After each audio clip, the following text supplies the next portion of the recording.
como título a este mensaje, definamos la visión. Si usted lo encontró, diga amén. Si no lo encontró, siga buscando. Usted sabe que es muy importante que usted pueda leer la palabra, es muy importante que usted pueda tener su Biblia, subrayarla, anotarla, porque la palabra de Dios es realmente la brújula para nuestras vidas en este tiempo y en todos los tiempos. Si usted lo encontró, Jeremías capítulo 1, del 11 al 12, dice la palabra del Señor de esta manera, y damos lectura en el nombre del Padre, del Hijo y del Espíritu Santo. La palabra de Jehová vino a mí diciendo: ¿qué ves tú, Jeremías? Y dije: ve una vara de almendro. Y me dijo Jehová: bien ha visto, porque yo apresuro mi palabra para ponerla por obra, dice el Señor. Usted fíjese en que en estos dos versículos encontramos al Señor hablando directamente con el profeta Jeremías. El profeta Jeremías estaba en una situación difícil, Dios se le revela y él le dice simplemente estas palabras: ¿qué ves tú, Jeremías? Y Jeremías le contesta: ve una vara de almendro. En este capítulo Dios le muestra a Jeremías una visión de la destrucción de Jerusalén en manos del imperio de los caldeos.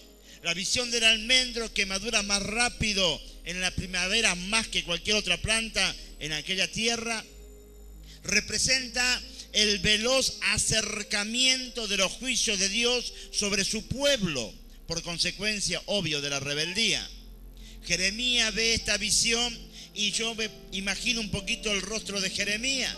Jeremías recibe una visión de parte del Señor y le está diciendo lo que le iba a acontecer a la tierra de Judá. Y Jeremías dice: ahí estoy viviendo yo. Lo que le acontezca a Judá me va a acontecer a mí, porque yo pertenezco a ese pueblo, pertenezco a esa gente, estoy en este tiempo. Entonces usted imagínese el rostro de temor que tendría Jeremías. El Señor le mostraba lo que le iba a pasar al pueblo, donde Jeremías era parte de ese pueblo. Lo que estaba viendo Jeremías era lo que a él también le iba a suceder. Jeremías fue uno de los tantos profetas que luego fue el profeta de los cautiverios.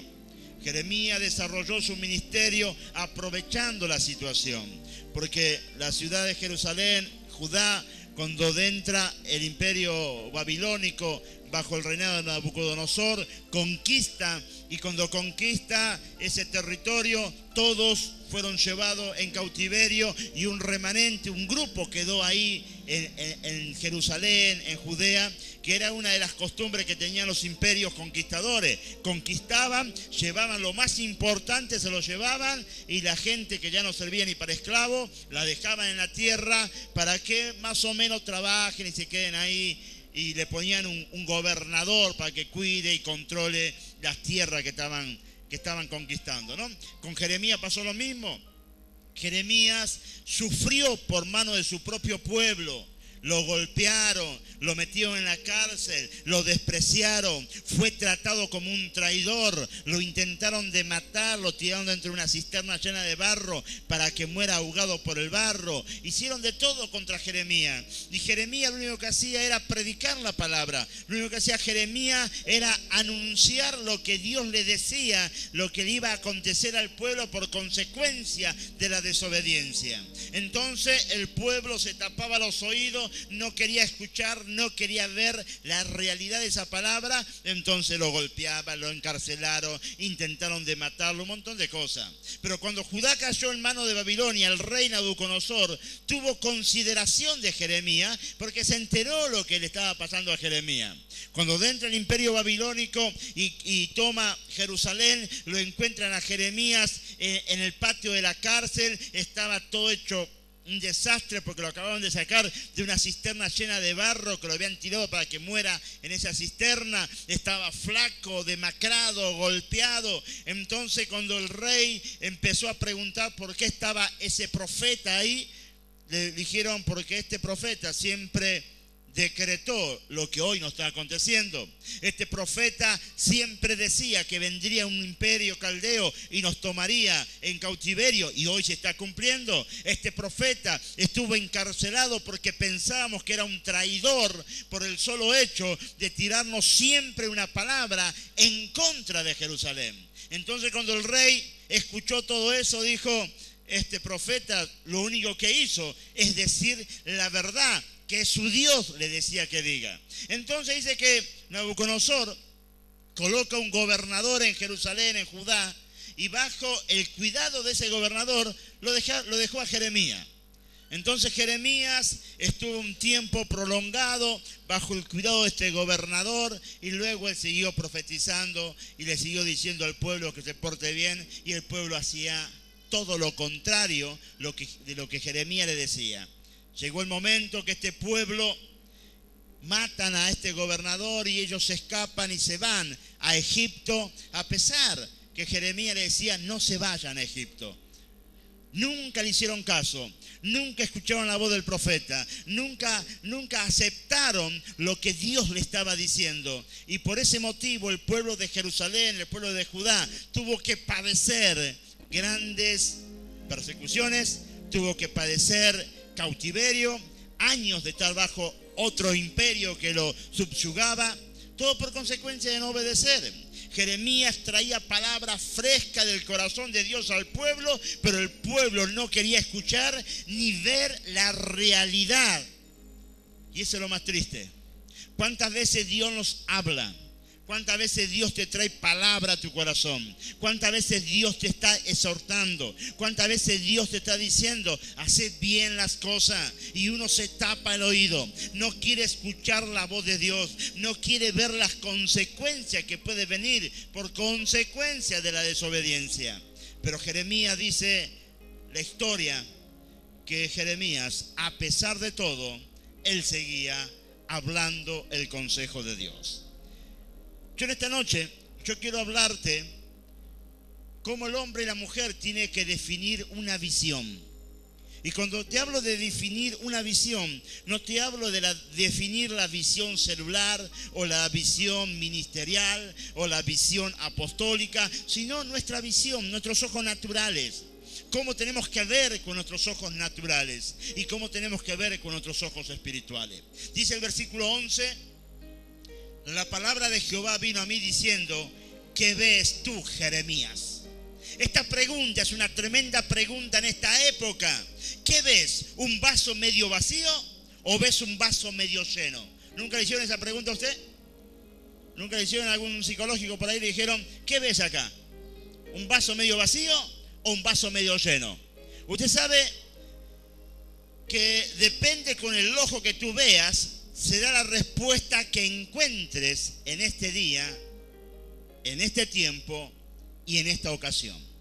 Muchas veces el hombre, por diferentes circunstancias o por diferentes actitudes, o porque se crió en un ambiente pesimista, siempre ve el vaso medio vacío. Entonces le cuesta mucho ver el vaso medio lleno. Entonces, cuando uno aprendió a ver siempre el vaso medio vacío, es cuando el hombre tiene menos posibilidades de encontrar solución a sus problemas. Cuando el hombre aprende a ver el vaso siempre medio lleno, es que lo está empezando a ver con un ojo más positivo. Entonces, el problema empieza a encontrarle la vuelta a usted. Entonces, cuando uno te pregunta: me está sucediendo esto, y en vez de ser fatalista o pesimista, uno empieza a ver ese problema como un vaso medio lleno.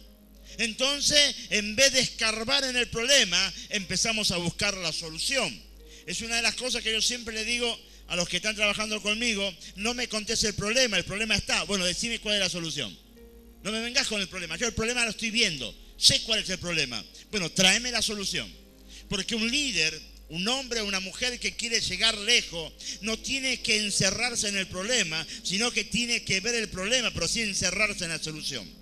Tiene que ver la situación difícil, el problema que está atravesando, pero tiene que automáticamente defino el problema, pero busco la solución. Y uno de los problemas que tiene el hombre, que tiene la mujer, es que se encasilla en el problema.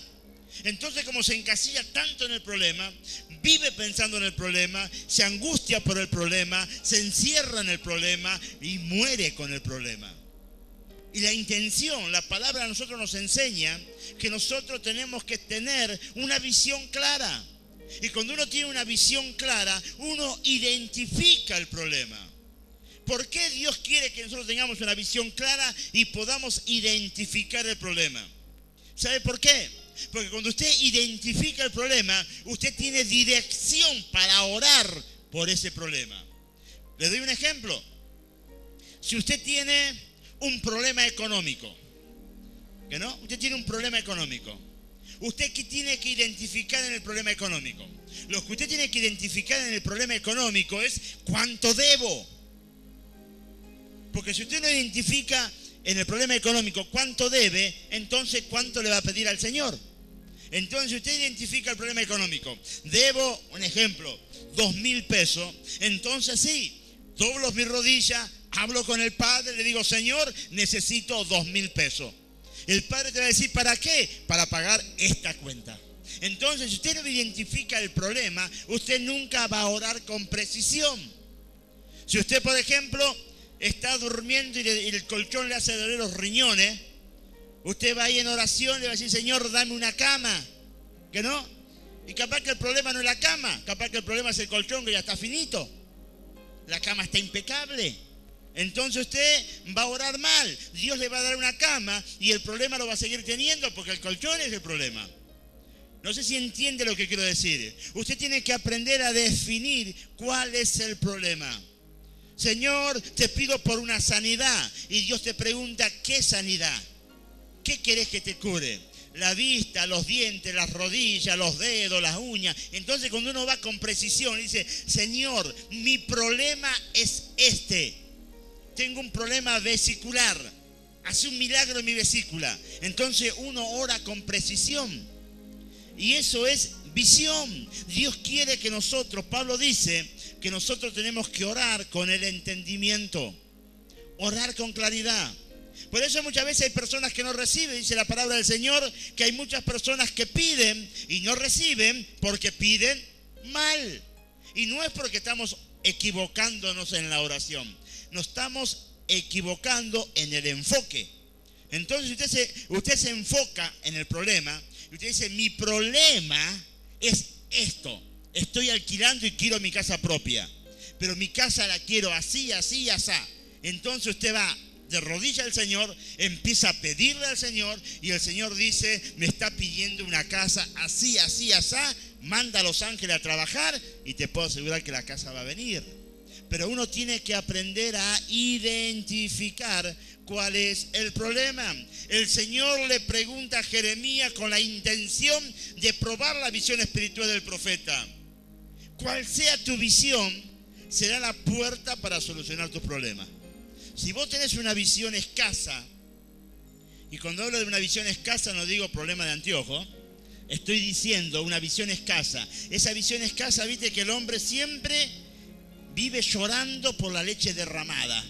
Vive llorando por la situación que lo oprime. Vive llorando porque el patrón no le paga. Vive llorando porque le ponen muchas horas de trabajo. Vive llorando por esto y por aquello. Hasta que la persona no identifique bien cuál es el problema, va a vivir llorando. Pero cuando la persona identificó el problema, uno ora con fe y Dios responde. Porque hay una línea muy errada en el proceso de la fe. Por eso venga los miércoles que estamos estudiando la fe. Porque hay gente que le dice, no, ¿qué te dijeron? Y me dijeron que tengo cáncer. No, mentira. Me decís que es mentira que no tenés cáncer, que no tenés cáncer. No. El diagnóstico dice que tiene cáncer. Si yo digo, no, es mentira, yo me estoy negando una verdad. La verdad me dice que esa persona tiene cáncer. Pero mi fe me dice que el Señor lo puede sanar de cáncer. Entonces cuando yo identifico y sé cuál es el problema, en vez de angustiarme, en vez de preocuparme, en vez de meterme dentro de un pozo, empiezo a orar con dirección. Porque si no, volvemos a lo mismo. Muchos nos reciben porque piden mal. ¿Por qué pedimos mal? Porque Dios está con el ángel Y me imagino Dios hablando con el ángel y dice, ¿entendiste algo? El ángel dice, no entendí nada. Pero ¿escuchaste lo que pidió? Sí, habló un montón de cosas, pero no pidió nada preciso. Y Dios le dice entonces lo que yo escuché. Claro, porque hasta los ángeles los desconcentramos nosotros a veces.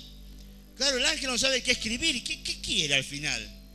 Me está pidiendo una casa, ahora cambió por el coche, ahora me está pidiendo un avión, ahora dice que se enamoró de la suegra. Entonces, claro, viste, los ángeles quedan descontrolados. El hombre y la mujer tienen que aprender a identificar el problema. Cuando lo identifico es que le eché el ojo, y como le eché el ojo, ese problema a mí no me va a matar, sino que ese problema a mí me va a hacer fuerte para orar a Dios, clamar a Dios y ver la mano de Dios en lo sobrenatural. Entonces, el Señor le dice a Jeremías, Jeremías, ¿qué estás viendo? La pregunta es simple. Dios está probando si realmente Jeremías con qué ojo estaba mirando. Cual sea tu visión, será la puerta para solucionar tus problemas. Hoy la falta de visión te lleva a perder las oportunidades que el Señor te da a través de cada consecuencia de un mal momento.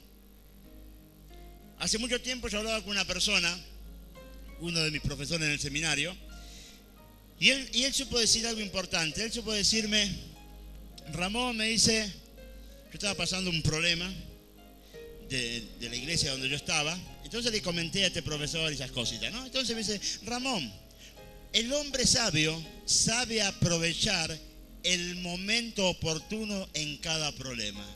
Cada problema tiene su bendición. Uno, viste, cuando está en problema dice, ¿a dónde? Mostrame cuál es la bendición. No tengo trabajo, no tengo casa, no tengo esto, ¿cuál es la bendición? Entonces él me empezó a hablar y me empezó a mostrar algunos parámetros bíblicos, que es verdad. Todo problema tiene su lado positivo.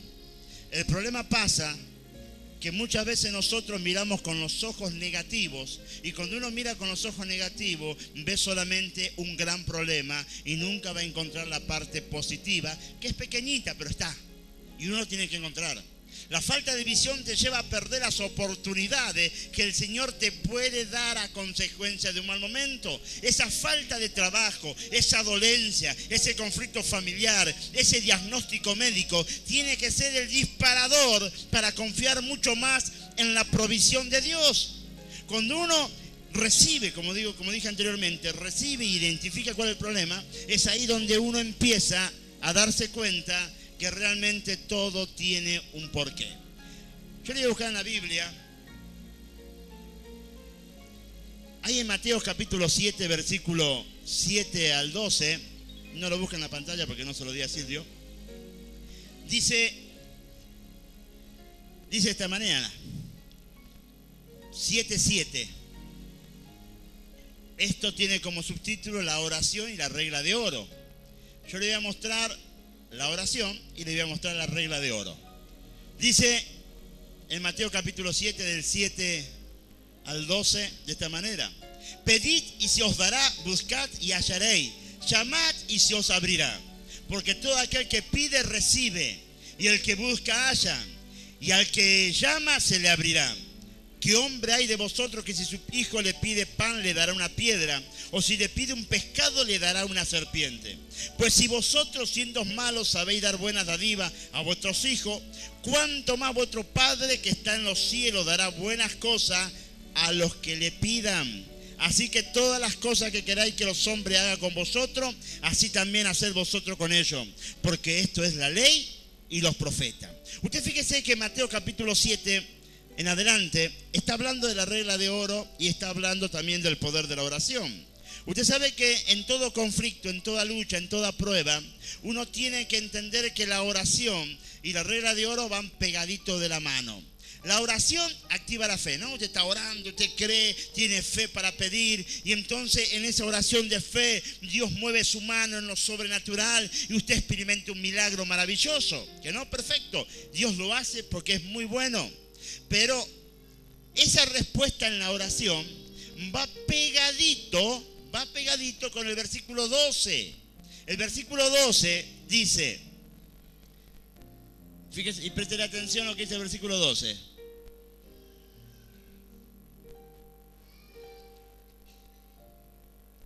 Así que todas las cosas que queráis que los hombres hagan con vosotros, así también hacer vosotros con ellos, porque esta es la ley y los profetas. En los momentos buenos, uno tiene que aprender a sembrar buenas acciones. Porque cuando llega el momento malo, usted va a cosechar esas buenas acciones. Yo hace un tiempo atrás veía a una persona y hablaba con esta persona y estaba viviendo en la calle, ¿no? Entonces le pregunto, ¿por qué vivís en la calle? No, porque tuve un conflicto con mi familia, que todo eso me tuve que ir. Y bueno, pero ¿por qué no vas a vivir en la casa de algún familiar? ¿Tenés familiar? Sí. ¿Tenés hermanos? Sí. Tengo hermanos, tengo primos, tengo tíos. ¿Y por qué no vas a vivir en la casa de alguno? No, lo que pasa es que con ninguno ando bien. Dice, yo siempre tuve mi trabajo, mi buen trabajo, tuve mi buena casa, mi buen coche, mi buen pasar. Entonces nunca necesité de ello. Ojo el piojo. Esta palabra dice que uno tiene que orar, uno tiene que creer, Dios mueve su mano, Dios provee, pero Dios puede activar un ángel como puede activar una persona que está cerca tuyo. Entonces, en los buenos momentos, en los momentos de vacas gordas, podríamos decir, uno tiene que aprender a sembrar abundantemente. Porque cuando llegue el momento malo, uno sabe dónde puede ir a recoger un fruto. Pero si uno nunca tuvo la prevención de sembrar buenas acciones, en el momento malo vas a quedar solo como Adán en el día de la madre. Por eso es muy importante entender capítulo 7, del 7 al 12, donde habla de la oración y la regla de oro. La regla de oro es la comunión que tengo con mi semejante. Es la relación que tengo con aquella persona que todos los días lo veo. Que todos los días tengo que pasar y saludarlo. Mi relación con mi compañero de trabajo, mi relación con mi maestro, mis compañeros de estudio, mi relación con mis vecinos, mi relación con los comerciantes. Entonces, cuando uno tiene una muy buena relación y uno aprendió a sembrar buenas acciones, cuando llega el momento malo, cuando llega el momento difícil, Dios mueve su mano y nos va a dar a nosotros que podamos ir y tomar frutos de nuestras buenas acciones. Por eso es muy importante lo que nosotros hacemos con nuestros prójimos. Porque muchas veces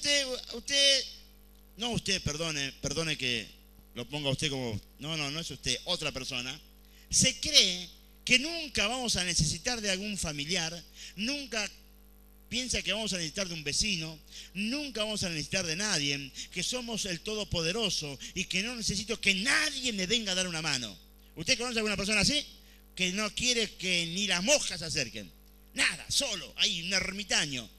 Le falta el traje de piel, el garrote y parece Pedro Picapiedra. Que nadie se le acerque, ¿no? Que parece el Todopoderoso.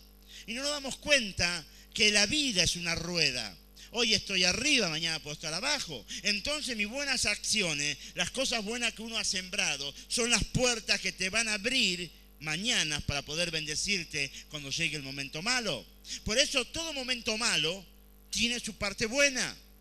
Todo momento difícil tiene su parte de bendición, pero uno tiene que buscarla. El Señor siempre nos pregunta, ¿qué ves? Hay un pasaje en la Biblia también ahí en Segunda de Reyes, capítulo 6, versículo 15, cuando el profeta y su criado estaban ahí en la ciudad de Dotán, Eliseo, y dice que, tampoco lo busque ahí porque no se lo di a Silvio, hoy lo quiero que lean la Biblia. Entonces dice que el profeta Eliseo estaba con su sirviente ahí en Dotán, y entonces dice que el imperio sirio estaba muy enojado con el profeta, porque el imperio sirio quería ir a atacar una ciudad.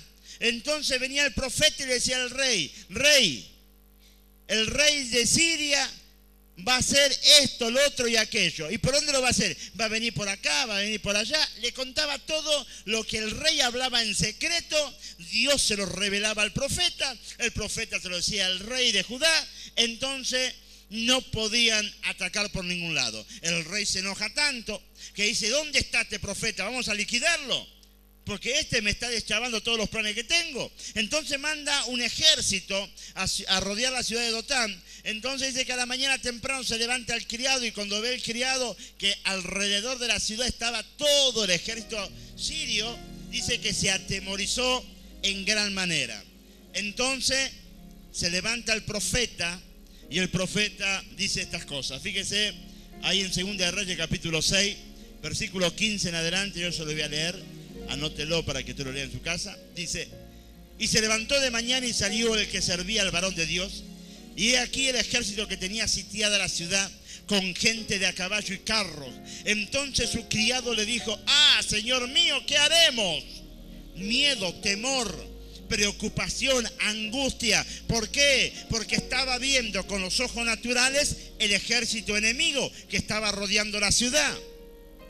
Él le dijo, el profeta, él le dijo: no tengas miedo, porque más son los que están con nosotros que los que están con ellos. Y fíjese, y oró Eliseo y dijo: te ruego, Jehová, que abra sus ojos para que vea. Entonces Jehová abrió los ojos del criado y miró, he aquí que el monte estaba lleno de gente de a caballo y de carros de fuego alrededor de Eliseo. Cuando los ojos del criado vieron, a la mañana temprano, los ojos naturales vieron el ejército enemigo rodeando. Cuando se levanta el profeta ora y le dice que se le abran los ojos al criado, no a él. Oró a Dios y dice que Dios le abrió los ojos al criado, y el criado pudo ver el ejército de Dios, ángeles rodeando a los enemigos. Fíjese la diferencia. El criado vio con los ojos naturales y vio el problema. El profeta vio con los ojos espirituales y vio la solución. Muchas veces nosotros actuamos como el criado. Estamos continuamente viendo el problema y no nos damos cuenta que Dios tiene control de todas las cosas. El Señor siempre nos pregunta: ¿qué ves? En un mal momento lo primero que se nos nubla es la visión. En un mal momento lo primero que hacemos es no encontrar absolutamente nada. ¿Nunca le pasó a usted que tuvo que pasar un mal momento, qué sé yo, se le prendió fuego a la cocina, un cortocircuito, hubo algo por el estilo, o se cortó la luz? ¿No? Entonces, fíjese, cuando se corta la luz, ¿qué es lo que hacemos acá en la iglesia? Todo el mundo grita. ¡Ah! En vez de agarrar el celular y prender la linterna o buscar una vela, no, lo primero que hacemos es gritamos todo, porque hasta yo me prendo. En la cocina, a las amas de casa, a veces cuando se le prende fuego a la cocina, nunca se le prendió fuego a una hornalla, grita, zapatea, corre para todos lados, en vez de estirar la mano, baja la palanquita del gas y se acabó el fuego. Es simple. Hay un cortocircuito, hoy corren para todos lados, se le prendió fuego toda la cocina, se le prendió fuego la heladera, se le prendió fuego todo, y lo más simple es correr a la térmica, baja la térmica, se acabó la corriente. En el problema, lo primero que uno hace es cerrar sus ojos. Perdemos la visión. Hay una persona que se descompone. ¿Qué es lo primero que uno hace? Se pone a gritar, le echa viento en vez de llamar a un médico. Entonces hay cosas simples que en el momento difícil es cuando la visión se le nubla. Por eso lo primero que tenemos que hacer nosotros es aprender a tener una visión clara. Mateo capítulo 13, del 14 al 15, dice la palabra de Dios de esta manera. De esta manera ellos muestran que eran cierto lo que dijo Isaías sobre ellos. Por más que oigan, no entenderán. Por más que miren, nada verán. Han cerrado su mente, se taparon los oídos y cerraron los ojos. Si no fuera así, entenderían lo que ven y lo que oyen. Se volverían a mí y yo los sanaría, dice el Señor. El Señor estaba hablando de su pueblo. El pueblo estaba golpeando, clamando, estaba suplicando que venga el Mesías, que venga ese rey para liberarlo. Cuando viene el Mesías, cuando viene el Señor, el pueblo lo rechazó. El pueblo tenía la oportunidad de aceptar al Mesías y ellos lo rechazaron. No escucharon, no entendieron, no vieron la realidad. Porque ellos estaban esperando un rey de guerra y vino el rey de paz. Entonces no lo aceptaron. Entonces, teniendo la visión, teniéndolo allá frente a su propia cara, no se dieron cuenta que ese era el Mesías. Por eso dice, entenderían lo que ven y lo que oyen, se volverían a mí, dice el Señor, y yo los sanaría. ¿Cuántas veces el Señor nos dice, abrí tus ojos espirituales? Empezá a ver con los ojos de la fe. Deja de ahogarte en tu propio problema. Deja de pensar que nunca vas a salir de tu depresión, que nunca vas a salir de tu angustia, que nunca vas a salir de tu problema financiero, que nunca vas a tener un trabajo digno, que nunca vas a poder formar una familia digna, que nunca vas a poder desarrollar un ministerio digno. Cuando uno empieza a pensar de esa manera, automáticamente ese problema empieza a ser tu sepultura. Y en esta noche tenemos que aprender a ver oportunidades en cada mal momento que tengas que pasar. Cada momento difícil que pases es una oportunidad de conocer a Dios. Cada momento difícil que uno pasa es la oportunidad de crecer en fe. Cada momento que uno pasa difícil es la oportunidad de encontrar hombres y mujeres de fe que te van a apoyar, te van a acompañar y te van a ayudar a encontrar el verdadero propósito en Dios. Cada mal momento tiene que ser el trampolín para acercarte mucho más al Señor. Pero hay personas que cuando llega el mal momento, lo primero que hacen es esconderse, es huir de la presencia de Dios, es alejarse del Señor. Y no es la solución. Esa es la trama, la trampa, el obstáculo, el escollo que el diablo pone para aferrarse. Pero nosotros tenemos que entender que un mal momento nunca tiene que ser nuestra sepultura. Hoy el diablo te dice que un mal momento es una oportunidad para entrar en depresión, volver al vicio, aislarte de Dios, tratar de escapar de su presencia. Hay personas que dicen, yo volví de vuelta a lo mismo porque me pasó esto, me pasó lo otro.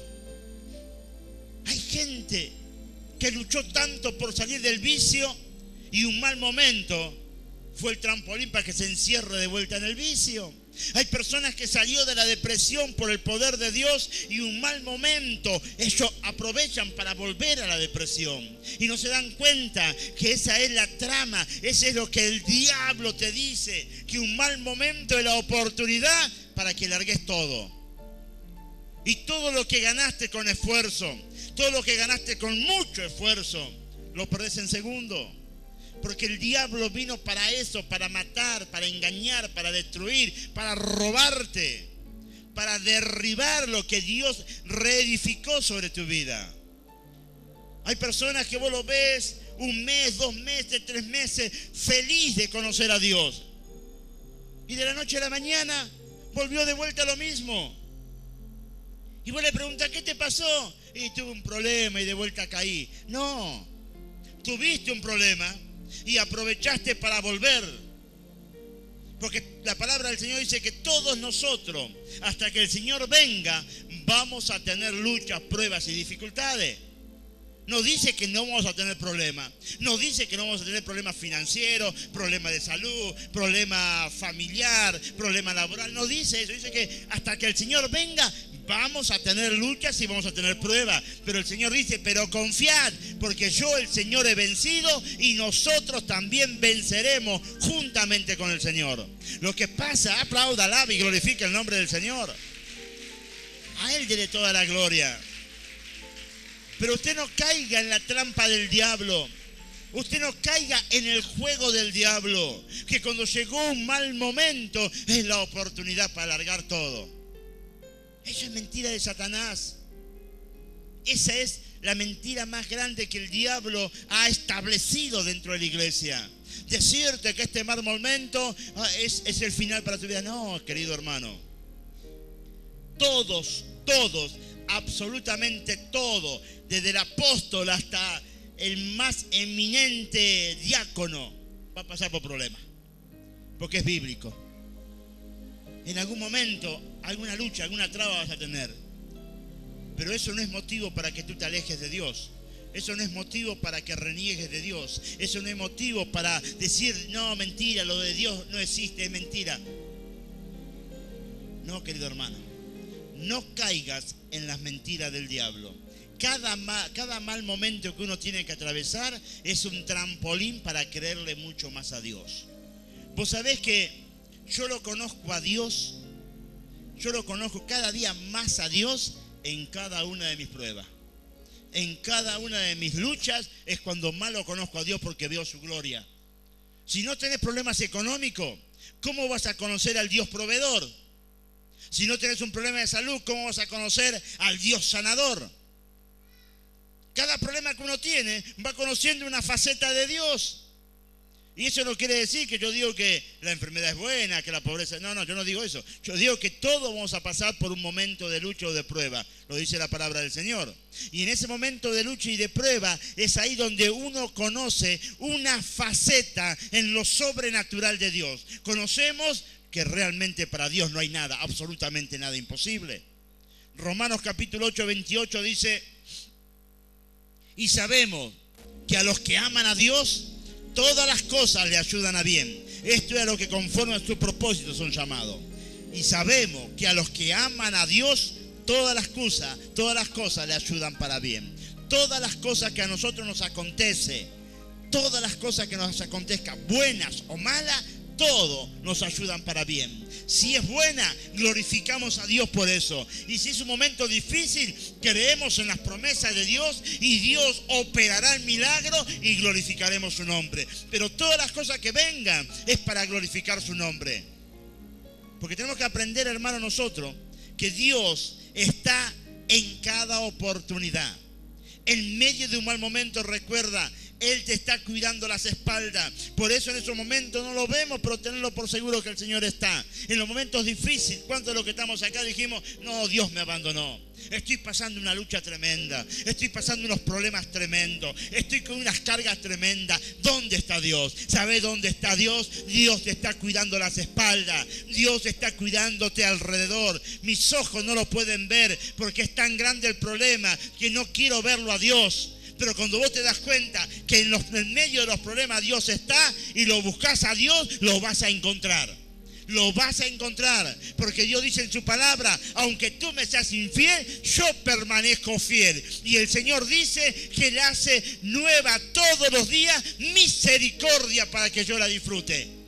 Si Dios me dice que todos los días Él tiene preparadas bendiciones nuevas, yo lo creo. Pero a veces es tan grande el problema, a veces es tan grande la lucha, que pensamos que Dios no está. Y qué bueno es saber que Dios realmente está. Dios nunca te abandona, Dios nunca te deja, Dios nunca te desamparará, Dios nunca se olvidará de nosotros.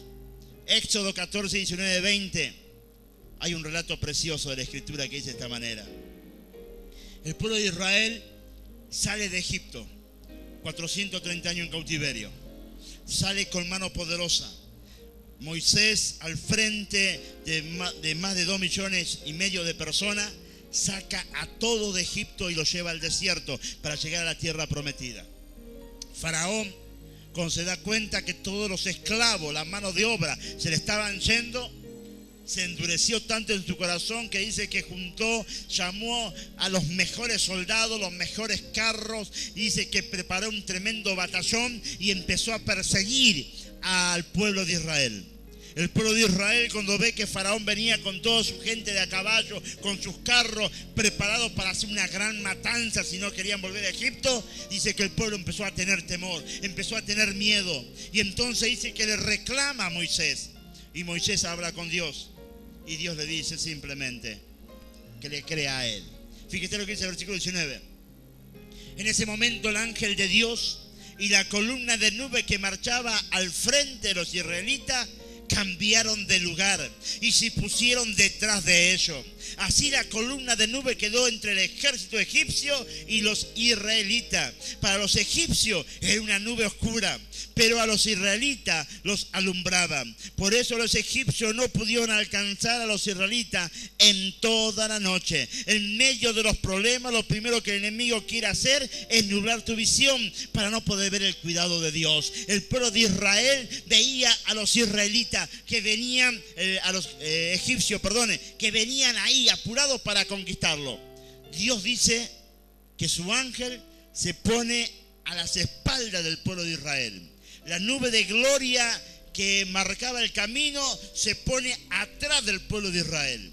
El pueblo de Israel dice que caminaba bajo la luz de la gloria de Dios, pero el pueblo egipcio, los soldados egipcios, dice que no podían verlos. Y dice que durante toda la noche no lo pudieron alcanzar, porque en el medio estaba el Señor, en el medio estaba la gloria, en medio de tus problemas. Cuando el problema te oprime, cuando el problema parece que ya te agobia, Dios te está cuidando la espalda, porque Satanás es un cobarde. Satanás nunca va a venir de frente, él siempre va a querer aguijonear por tu espalda. Entonces Dios te pone en tus espaldas y te guarda, te protege, y el diablo no te puede tocar hasta que nosotros veamos con nuestros ojos espirituales y podamos entender que este problema es grande, pero el Dios que yo adoro es más grande que este problema. Entonces Dios se glorifica, pero recordá, en medio de la lucha más grande, Dios te cuida las espaldas.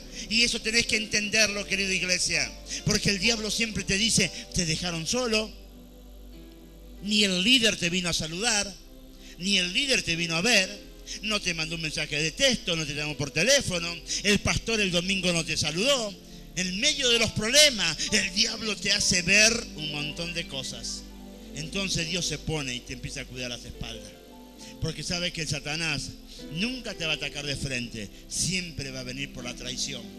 Entonces Dios se pone atrás tuyo y Él nos defiende de las garras del maligno. En medio de las luchas, en medio de las pruebas, cuando parezca que Dios no está, tenlo por seguro que el Señor está velando por ti en tus espaldas. En medio de los problemas, lo primero que el enemigo quiere hacer es nublar tu visión para no poder ver el cuidado de Dios. Pero hoy tú tienes que entender que Dios está en todo momento tomando el control de toda situación. Cuando uno entiende que Dios está tomando control de todas las situaciones de mi vida, uno puede caminar tranquilo.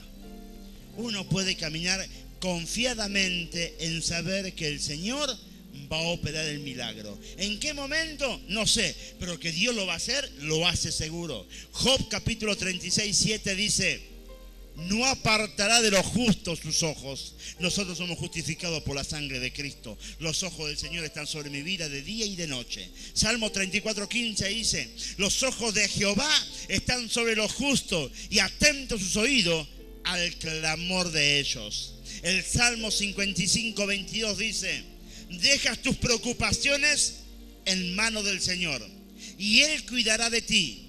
Él nunca permitirá que el justo quede derribado para siempre.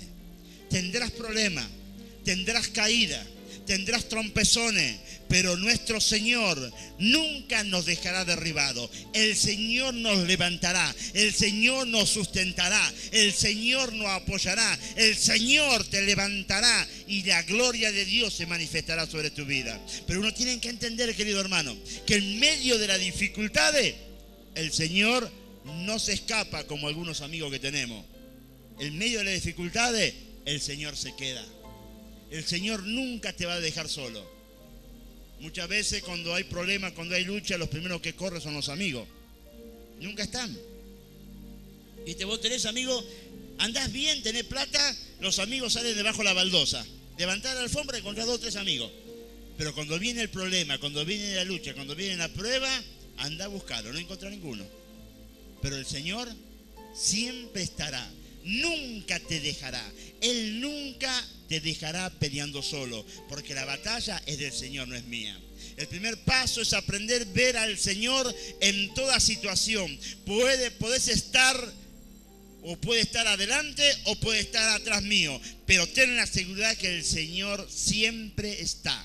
En toda situación, el Señor está contigo. Dice el Señor a Jeremías: alista tus ojos para ver, porque hoy yo te muestro lo que viene. ¿Qué es lo que ves? Y dije: ve una vara de almendro. Y me dijo Jehová: bien ha visto, porque yo apresuro mi palabra para ponerla por obra. La visión del almendro que madura más rápido en la primavera, más que cualquier otro árbol, representa el veloz cumplimiento de su palabra. En este tiempo es tiempo de ver proféticamente. Dice el Señor, escribe lo que miras, que ven tus ojos espirituales. Cuando uno pasa por un campo, yo tengo la oportunidad, gracias a Dios, de poder salir bastante. Y que a veces paso por algunos campos y veo que está todo arado el campo, ¿no? Y entonces uno ve todo el campo arado y uno ve toda la tierra ahí, dada vuelta, ve rama, ve piedra, ves que la tierra está, no podés ni caminar porque te tuercen los pies por los terrones y todas las cosas, ¿no? Y está todo el campo arado. Pero vos sabés que para el agricultor ese es el principio de una gran cosecha. Primero tiene que pasar el arado, tiene que levantar todas las raíces, ramas, todo lo que encuentre. Va a sacar todo lo que es piedra, va a preparar la tierra, va a abrir los surcos, va a estar la tierra, parece ahí media fierucha cuando uno la ve, pero el agricultor sabe, esto es principio de una gran cosecha, porque sabe que la tierra está preparada para tirar la semilla germine y dé fruto al 100%. Si no pasa el arado sobre nuestro campo, que es nuestra vida, y arranca esa vieja naturaleza de nuestra vida, esa naturaleza de ver siempre el vaso medio vacío, de ser siempre el fatalista, que ve un mal momento como el fin de la vida, nunca aprenderás a ver las oportunidades que Dios te da. Muchas veces Dios tiene que pasar el arado sobre nuestras vidas, porque Él tiene que sacar aquella vieja naturaleza, tiene que sacar los caprichos, tiene que sacar los enojos, tiene que sacar ese vocabulario obsceno, tiene que sacar los vicios, tiene que sacar las malas intenciones, tiene que sacar los caprichos de enojarse y largar todo. Cuando el arado de Dios pasa por nuestra vida, está preparando nuestra tierra para que sea tierra de bendición. Y entonces uno empieza a ver las oportunidades que Dios te da en tu familia, la oportunidad en tu trabajo, la oportunidad en tu negocio, la oportunidad en tu ministerio, la oportunidad en tu iglesia. Cuando Dios pasa el arado, uno empieza a darse cuenta que son más las oportunidades que Dios me da de las que yo he perdido. Porque muchas veces uno se da cuenta de la oportunidad que Dios te da. ¿Cuántos anhelan tener una familia y vos la tenés? ¿Cuánto anhelan tener un trabajo? ¿Cuánto anhelan tener un negocio? ¿Cuánto anhelan tener un ministerio? ¿Cuánto anhelan tener una iglesia donde congregarse un día domingo? Pero muchas veces uno no lo valora. ¿Sabe por qué no lo valora? Porque el campo de nuestras vidas todavía no pasó el arado. Y Dios necesita pasar el arado para sacar aquellas imperfecciones que no me dejan ver las oportunidades que Dios me da. En una crisis matrimonial, no mires el divorcio como una alternativa. Mira la oportunidad que Dios te da para restaurar tu matrimonio. En una crisis financiera, no mires los recursos que tienes en tu mano. Mira la oportunidad que Dios te da de probarlo en fe, dando con alegría. En una crisis de salud, no mires como una barrera para no servir a Dios. Mira la oportunidad que Dios te da para crecer en fe en el servicio. Cuando uno aprendió a ver la realidad de cada situación, es cuando uno comienza a aprender a ver las oportunidades que Dios nos da para crecer en obediencia, fe y poder de Dios. Usted fíjese que habla de obediencia, fe y poder de Dios. Sin obediencia no hay fe. Y sin fe no hay poder de Dios. Muchos quieren el poder de Dios sin obediencia. Otros quieren fe sin obediencia. El eje de nuestra victoria está en la obediencia. Cuando obedezco a la palabra y creo en la palabra, mi fe aumenta. Y cuando mi fe aumenta, activo el poder de Dios sobre mi vida. Hay personas que quieren tener una fe gigante, pero no son obedientes a la palabra. Hay otras personas que tienen poder de Dios en hacer milagros, un montón de cosas, pero no son obedientes a la palabra. El eje para la fe y el poder de Dios es simplemente la obediencia. Cuando uno es obediente a la palabra de Dios, uno es obediente a los líderes, a los pastores, al patrón, a la familia, a todas las cosas. Porque cuando uno obedece el consejo de Dios, ¿qué es la palabra? Esto. automáticamente cuando uno aplica la obediencia de la palabra de Dios, automáticamente uno empieza a crecer en fe. Cuando vos empezás a crecer en fe porque creo en la palabra, automáticamente empezás a tener poder de Dios en tu vida. Entonces vos empezás a orar con fe y Dios te responde. Entonces empezás a declarar con fe lo que querés ver y Dios te lo pone delante tuyo. Porque el poder de Dios se activa por medio de la fe. La fe crece por medio de la obediencia a la palabra. No podemos cortar estos tres principios: obediencia, fe, poder de Dios. Si querés ver el poder de Dios sobre tu vida, tenés que ser obediente a la palabra, porque la palabra te hace crecer en fe. Cuando uno crece en fe, uno tiene poder de Dios para activarlo. Pero si vos no sos obediente a la palabra, no sos obediente al consejo de Dios, porque acá en este libro, en la santa palabra de Dios, uno tiene el consejo de cómo ser un buen padre, cómo ser un buen esposo, cómo ser una buena esposa, cómo ser un buen hijo, cómo ser un buen obrero, cómo ser un buen patrón, cómo ser un buen ministro, cómo ser un buen pastor. Todo el consejo lo tenés acá. Cuando uno obedece esto, uno crece en fe. Y cuando crece en fe, tiene poder y autoridad de Dios. No hay vuelta que darle. El Señor te dice en esta noche: yo alimento tu fe y te doy una visión profética de tu entorno. No recibas diagnóstico de enfermedad y de muerte. No recibas malas noticias. No abraces palabras que declaran todo lo contrario que yo he declarado para ti. Alista tu espíritu para ver, porque ciertamente te hará ver lo que yo he alistado para mis hijos, lo que yo he preparado para mi iglesia y para las naciones. Lo que quiero mostrarte no solo son cosas pequeñas, quiero darte revelación de cosas trascendentales que van a abarcar mis planes para toda la tierra. Estos son días como los de Jeremías y los de Samuel, donde yo les muestro a mis siervos mis planes que son grandes y poderosos. El que es hijo de Dios reciba, porque esta es una palabra profética para la iglesia. Yo te aseguro que el Señor te dice en esta noche que Él va a alimentar tu fe.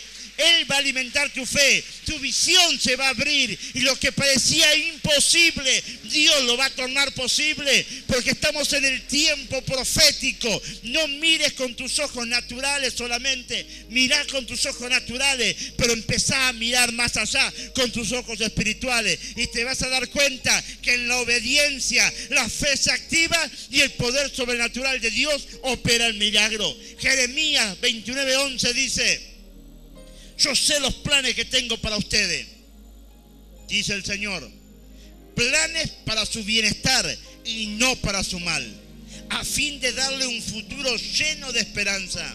Yo, el Señor, lo afirmo. En esta noche, ¿qué miramos? ¿El vaso medio vacío o el vaso medio lleno? Depende con el ojo que tú veas, será la respuesta que encuentres en este día. ¿Qué miras tú?, dice el Señor.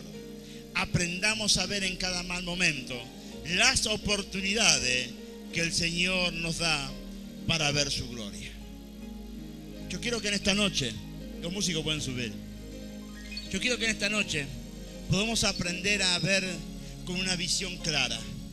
Poder tener una visión clara y concreta de cuál es mi obstáculo, pero también activar la visión espiritual. Y cuando uno activa la visión espiritual, uno empieza a darse cuenta que realmente Dios tiene poder y autoridad para deshacer todas las cosas y para hacer todas las cosas nuevas. Pero vos tenés que activar la fe. La fe derriba toda clase de obstáculos. Tenés que creer en Dios. Yo te invito a que te pongas de pie, por favor. Y vamos a orar a Dios. Y vamos a pedir al Señor que en esta noche los ojos espirituales se abran sobre tu vida. Y que esta palabra profética que solté en esta noche sea la palabra que empiece a alimentar tu fe. Que tengas una visión profética de tu entorno. No recibas diagnóstico de enfermedad y de muerte. No recibas malas noticias. No abraces palabras que declaran todo lo contrario de lo que yo he declarado para ti, dice el Señor. Alista tu espíritu para ver, porque ciertamente te haré ver lo que yo he preparado para ti, dice el Señor. Lo que yo he preparado para la iglesia, lo que yo he preparado para tu nación. Pero tú tienes que empezar a ver con los ojos del Espíritu. Uno tiene que empezar a entender que nuestra guerra no es contra carne ni sangre, sino contra un principado o hueste de maldad en las regiones celestes. Y cuando uno empieza a ver con los ojos espirituales, empezamos a identificar a nuestro enemigo y te puedo asegurar que Dios empieza a darte la victoria. Adoramos a Dios. Adoramos a Dios. Cierra tus ojos, vamos a empezar a adorar a Dios. Usted acaba de ver un mensaje del pastor Ramón Dorado del Ministerio Internacional El Gigante es Jesucristo. Para adquirir este u otro de nuestros mensajes, comuníquese al 54 02 202 45 41 55 o visite nuestro sitio web www.elgiganteesjesucristo.org.